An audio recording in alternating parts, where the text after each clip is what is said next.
Assalamualaikum warahmatullahi wabarakatuh. Saya Indri Rahmawati, mahasiswi semester 1 Kampus 2 STKIP Bina Mutiara, Prodi PGSD. Kali ini saya akan membahas materi tentang landasan historis pendidikan sebagai salah satu subtopik mata kuliah landasan pendidikan yang diampu oleh Bapak Gilang Mas Ramadan MPD. Historis atau sejarah adalah keadaan masa lampau dengan segala macam kejadian yang didasari oleh konsep-konsep tertentu. Sedangkan pendidikan adalah sebuah usaha yang dilakukan secara sadar dan berkesinambungan dalam proses memperbaiki tata laku seseorang sebagai upaya humanisasi atau memanusiakan manusia. Landasan historis pendidikan merupakan salah satu tumpuan atau titik tolak pelaksanaan sistem pendidikan. Landasan historis pendidikan di dunia melewati 7 zaman. Yang pertama, zaman realisme. Menurut aliran ini, pengetahuan yang benar diperoleh tidak hanya melalui penginderaan semata, tapi juga melalui persepsi penginderaan. Tokoh pendidikan zaman realisme adalah Francis Bacon dan Johann Amos Comenius. Yang kedua, zaman rasionalisme. Aliran ini memberikan kekuasaan pada manusia untuk berpikir sendiri dan bertindak untuk dirinya. Paham ini muncul karena masyarakat dengan kekuatan akalnya dapat menumbangkan kekuasaan Raja Perancis yang memiliki kekuasaan absolut. Tokoh pendidikan zaman ini adalah John Locke. Yang ketiga, zaman naturalisme. Naturalisme menyatakan bahwa manusia didorong oleh kebutuhannya, sehingga dapat menemukan jalan kebenaran di dalam dirinya sendiri. Menurut Rousseau, ada 3 asas pengajar, yaitu asas pertumbuhan, asas aktivitas, dan asas individualitas. Yang keempat, zaman developmentalisme. Aliran ini memandang pendidikan sebagai suatu proses perkembangan jiwa, sehingga aliran ini sering disebut gerakan psikologis dalam pendidikan. Tokoh-tokoh aliran ini adalah Pestalozzi, Johann Friedrich Herbert, Friedrich Wilhelm Froebel, dan Stanley Hall, Amerika Serikat. Yang kelima, zaman nasionalisme. Sebagai upaya membentuk patriot-patriot bangsa dan mempertahankan bangsa dari kaum imperialis. Tokoh-tokohnya adalah La Catholic Prancis, Fichte dari Jerman, dan Jefferson dari Amerika Serikat. Yang keenam, zaman liberalisme, positivisme, dan individualisme. Liberalisme berpendapat bahwa pendidikan adalah alat untuk memperkuat kedudukan penguasa atau pemerintahan yang dipelopori dalam bidang ekonomi, dan siapa yang banyak berpengetahuan dialah yang berkuasa, yang kemudian mengarah pada individualisme. Sedangkan positivisme percaya kebenaran yang dapat diamati oleh panca indera, sehingga kepercayaan terhadap agama semakin melemah. Tokoh aliran positivisme adalah Auguste Comte. Yang ketujuh, zaman sosialisme. Menurut aliran ini, masyarakat memiliki arti yang lebih penting daripada individu. Ibarat atom, individu tidak ada artinya bila tidak berwujud benda. Oleh karena itu, pendidikan harus diabdikan untuk tujuan-tujuan sosial. Pendidikan di Indonesia memiliki sejarah yang cukup panjang, dimulai dengan zaman pengaruh agama Hindu dan Buddha, zaman pengaruh Islam, zaman penjajahan, dan zaman merdeka. Yang pertama, zaman pengaruh Hindu dan Buddha. Hindu dan Buddha datang ke Indonesia sekitar abad ke-5 dan merupakan 2 agama yang berbeda. Namun di Indonesia keduanya memiliki kecenderungan sinkretisme, yaitu keyakinan mempersatukan figur Shiva dengan Buddha sebagai satu sumber yang maha tinggi.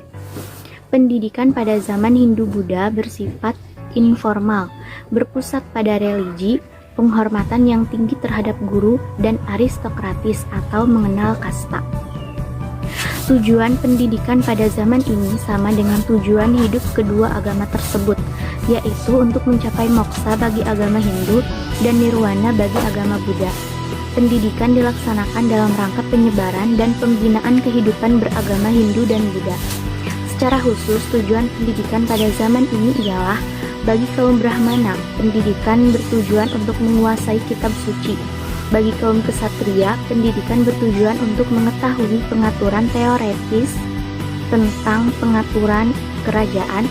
Dan bagi kaum rakyat biasa, Pendidikan bertujuan untuk masyarakat yang memiliki keterampilan yang dibutuhkan dalam hidup. Jenis pendidikan pada zaman Hindu-Buddha meliputi pendidikan intelektual, pendidikan kesatriaan, dan pendidikan keterampilan. Yang kedua, zaman pengaruh Islam. Islam mulai masuk ke Indonesia pada akhir abad ke-13 dan mencakup sebagian besar Nusantara pada abad ke-16. Perkembangan pendidikan Islam di Indonesia sejalan dengan perkembangan penyebaran Islam di Nusantara, baik sebagai agama maupun sebagai arus kebudayaan. Ciri-ciri pendidikan Islam ialah guru tidak memperoleh bayaran dan bersifat demokratis. Tujuan pendidikan Islam sama dengan tujuan hidup Islam, yaitu mengabdi sepenuhnya kepada Allah Subhanahu wa Ta'ala sesuai dengan ajaran yang disampaikan Nabi Muhammad SAW untuk mencapai kebahagiaan di dunia dan akhirat dengan dasar pendidikan Islam, iman, dan ihsan. Materi-materi yang dipelajari pada zaman pendidikan Islam seperti kitab agama Islam, hadis, ilmu tafsir, fikih, ilmu kalam, dan tasawuf.